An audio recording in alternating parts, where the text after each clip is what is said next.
Sa ating mabuting balita ngayon, tinanong ni Jesus si Pedro ng 3 beses, "Simon, iniibig mo ba ako?"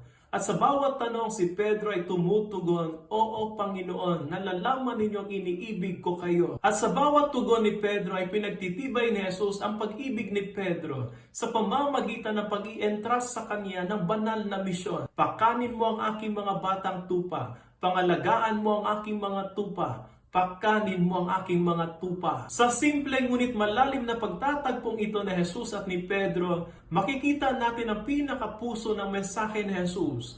Pag-ibig na naipapakita sa pamamagitan ng paglilingkod. Hindi lamang nais ni Jesus ang mga salitang pagmamahal ni Pedro. Nais niya ang kanyang pangako na pangangalaga sa iba, sa pagpapastol sa kanyang kawan ng may lambing at habag. Nangyari ito pagkatapos na itanggi ni Pedro si Jesus ng 3 beses. Ngunit sa halip na parusahan si Pedro, binigyan ni Jesus si Pedro ng pagkakataon na muling pagtibayin ang kanyang pagmamahal sa kanya. Ngayon, alalahanin natin sa buhay natin ang walang hanggang awa ng Diyos sa atin. Gaano man karaming beses tayo nagkulang, lagi siya nag-aanyaya sa atin na bumalik sa Kanya upang muling pagtibayin ang ating pagmamahal at patuloy na paglingkuran siya sa ating mga kapwa ng may pagmamahal at pagtitiwala.